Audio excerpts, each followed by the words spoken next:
زیست کے رنگ بارش کی گواہی۔ بارش زوروں پر تھی، پانی میں بلبلے بن رہے تھے۔ فرحان اپنے گھر کے برآمدے میں بیٹھا چائے پی رہا تھا اور بارش سے لطف اندوز ہو رہا تھا۔ اچانک اس کے لبوں پر مسکراہٹ آئی اور وہ مسکرانے لگا۔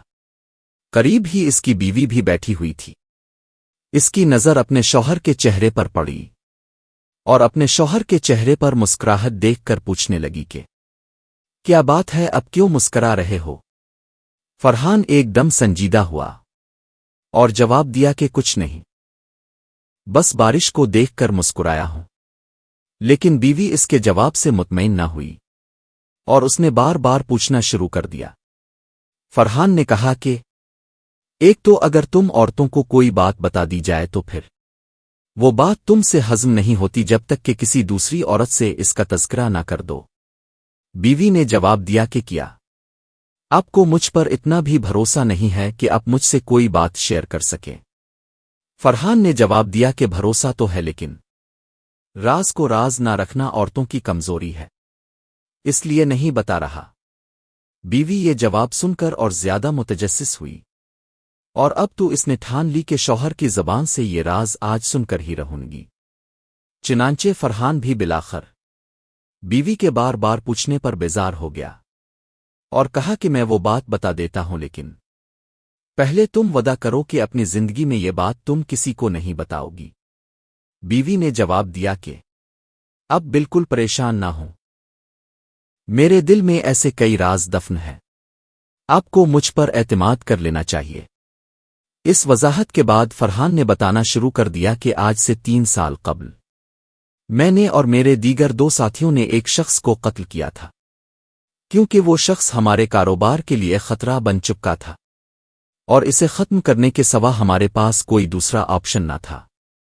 ہم تینوں اسے کسی بہانے سے جنگل لے کر گئے اور جب ہم اسے قتل کرنے لگے تو اس نے کہا تھا کہ تم مجھے قتل نہ کرو، کیونکہ اگر ایسا کرو گے تو تم بھی بچ نہیں سکو گے۔ اور جس وقت وہ یہ بات کہہ رہا تھا اس وقت بالکل آج ہی کی طرح تیز بارش ہو رہی تھی اور پانی میں بلبلے بن رہے تھے۔ ہم نے اسے کہا کہ تمہاری گواہی دینے کے لیے یہاں کوئی بھی شخص موجود نہیں ہے۔ اس پر اس شخص نے جواب دیا کہ یہی بارش تمہارے خلاف میرے قتل کی گواہی دے گی۔ اس کی بات سن کر ہم تینوں نے قہقہا لگایا کہ بھلا بارش بھی کسی کے خلاف گواہی دے سکتی ہے؟ اور ہم تینوں نے بلاخر اس شخص کو قتل کر دیا اور وہیں پر گڑھا کھود کر اس کی لاش کو زمین میں دفن کر دیا۔ آج اس واقعے کو 3 سال کا عرصہ گزر چکا ہے، لیکن کسی کو پتہ نہیں چلا کہ وہ شخص کہاں غائب ہو گیا۔ آج پھر تیز بارش ہو رہی ہے اور پانی میں بلبلے بن رہے ہیں، تو مجھے ہنسی آئی کہ وہ شخص بھی کتنا بے وقوف تھا جو بارش کو ہم پر گواہ بنا رہا تھا۔ بس اسی بات پر میں مسکرایا تھا۔ بیوی نے مزید پوچھا کہ کہیں آپ فیضان کی بات تو نہیں کر رہے ہو جو برابر والے گاؤں سے کھو گیا تھا؟ فرحان نے جواب دیا کہ بالکل تم صحیح سمجھ رہی ہو، یہ وہی شخص تھا۔ بات یہاں پر ختم ہو گئی۔ شوہر اپنی جگہ سے اٹھا اور کسی کام کے لیے چلا گیا۔ بیوی بھی اپنے گھریلو کام میں مصروف ہو گئی۔ کچھ دنوں کے بعد فرحان کے گھر اس کی بیوی کی چھوٹی بہن ملنے آئی۔ فرحان کی بیوی اپنی چھوٹی بہن کو دیکھ کر بہت خوش ہوئی اور اس کی خاطر مدد میں لگ گئی۔ گھر والوں کا حال پوچھا اور باتیں شروع ہوئی، اور باتوں باتوں میں فرحان کی بیوی نے اپنی بہن کو بتایا کہ آج سے 3 سال پہلے فیضان نامی جو شخص لاپتہ ہوا تھا وہ دراصل قتل ہو چکا تھا۔ چھوٹی بہن نے پوچھا کہ آپ کو کیسے پتا چلا؟ فرحان کی بیوی نے بتایا کہ تم کسی کے سامنے یہ بات نہ کرنا، اس کو میرے شوہر نے اپنے 2 ساتھیوں سمیت جنگل میں کسی بہانے سے لے جا کر قتل کر دیا تھا اور لاش بھی وہیں جنگل میں دبا دی تھی، جو آج تک کسی کو معلوم نہیں ہو سکی۔ مگر تم یہ بات کسی کے سامنے نہ کہنا، ورنہ فرحان کسی مصیبت میں پھنس جائے گا۔